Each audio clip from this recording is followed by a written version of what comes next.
Did you ever do a bit of pranking at your footy club, mate? I wasn't into the pranking, so to speak. James Kelly did a little bit of pranking on a couple of players, but we weren't huge on it. Weren't huge on it? No, not huge on it. No. Okay. Not as good as Nick Larkey anyway, because this is where we're going. Yeah. What happened this week? So Nick Larkey, as we know, he doesn't mind doing a little prank and has a bit of fun and does his voices and all those type of things. So Very he good had with Damo's voice. Yes, he did a prank on teammate Finnbar Maley, who played his first game on the weekend and played quite well. Finnbar had to ring a member, Neil, who was a 50-year member, and just to say congratulations on being 50 years, and this is how it went. What can I do for you? I just thought I'd call to thank you on 50 years of service of membership service. Finnbar, as I was saying, I come down to training. I call out to you, but you ignore me a fair bit. I call out to you, try to give you some tips, but you do ignore me. Sorry, Neil. I'll tell you what, while I've got you, my son's doing football clinics around the Eltham area, and he's running one this Thursday night. While I've got you, would you be free on Thursday evening to come down and teach, some of the boys down there some of that marking craft I saw on the weekend? Because I was thinking about going to the senior training anyway, but what if I pop down for 20 minutes or something? Oh, that's tough. That was fantastic. So if you want to hear the whole thing, I'm sure you can find it somewhere. Nick Larkey does stitch him up, and quite funny. He even talks about, I like the way that you hit the packs because that Nick Larkey's shit. He's so good. Get in there and get it. All So right. we thought to ourselves, let's try and find some of the best stitch-ups. Moons' big hairy list. So we're going to start with one that was a weird one with Harry Taylor and Josh Jenkins when there was a little bit of food poisoning going around the Adelaide Football Club, and apparently Josh Jenkins got a little bit of food poisoning off some ham. And then the Geelong team were travelling over to Adelaide, playing Adelaide, and Harry Taylor thought it would be funny to put some ham in his sock, and then after the game when Geelong won, shook his hand with the ham in his hand. I'd had food poisoning during the week, went to a buffet for a quick feed. I thought it was the leg of ham, that caused it. I was sitting in it's like a meeting room essentially before the game, and there's all our food out there you can have for lunch or dinner or whatever. And I said to Paddy, what about if I took a bit of ham, from this carvery of food and put a bit in my sock? When I retrieved my arm and hand, there was ham in there. I'm not sure he took it the right way. I'm not sure he knew exactly where I was coming from. Where do you...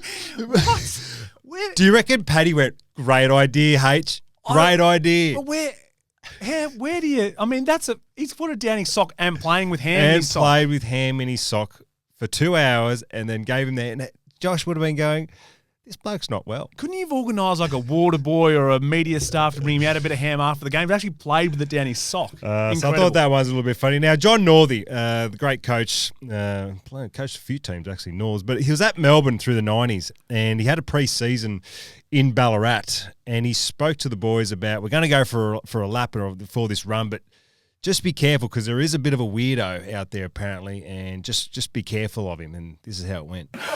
Well, they shit himself.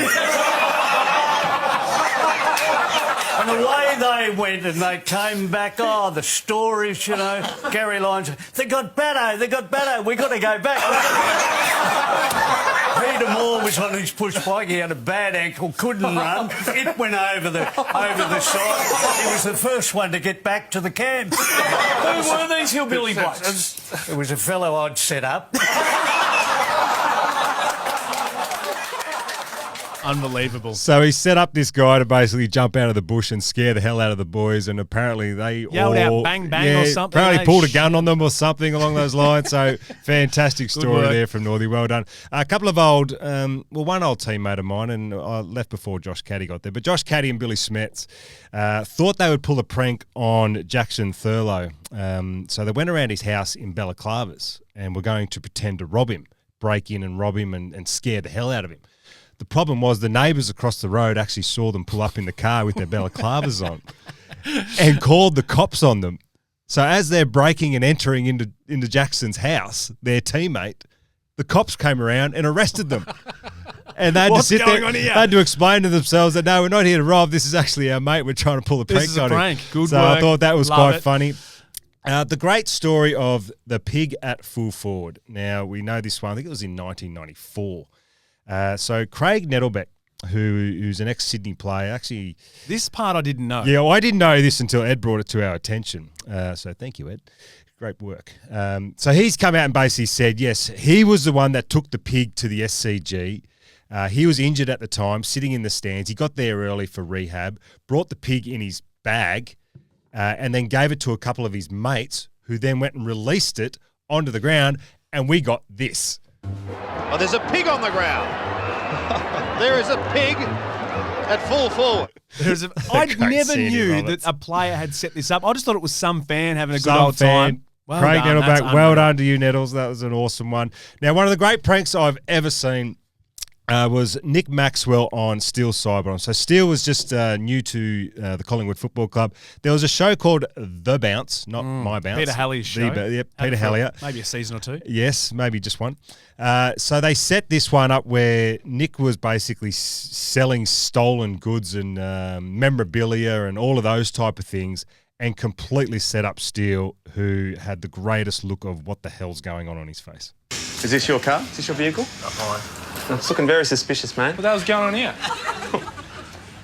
We can ask you that same question, mate. Is this your car? It is. What have you been doing with all this stuff? Are you selling this stuff? What, don't the club give you enough? Aren't you on a big enough paycheck? Doesn't matter Would what's Eddie going Maguire on. like this sort of... Doesn't matter what's going on. This is my car, my stuff. Yeah, I bet And Eddie your Maguire stuff. doesn't know what's Yeah. going on Yeah, here. press are going to have a field day with this, mate. Yeah, this is the stuff that makes headlines, you know that? Mate, I don't know. I'm just going to throw it out there. Is there some way maybe we can help you out? Do a bit of a deal. Maybe my mum barracks for Collingwood. You haven't got anyone young. Maybe Steele could set him up. No, with will you something. go out to dinner with my mum? Yeah. No, not you, him. Steele. No, that's fine. That's all right. I'll pay for it, yeah. You'll pay for it? Yeah. You'll take my mum for a really nice place. No problems and at all. with him. Yeah. I'm going to call it in. Unbelievable. Mate, it was one of the Steele great was stitch-ups. absolutely shit himself. Nick Maxwell, that was the best thing I've ever seen Nick do, I think. And he's a premiership captain. I thought it was fantastic. That's a bit harsh. Good work. That is Moons' Big Hairy List this week. Some of the pranks that AFL stars have played on each other or on the public as well. Stay with us. We're going to have a moment of madness on the way, see what the Pipe's been up to, and we're going to take a look at the big games coming your way this afternoon.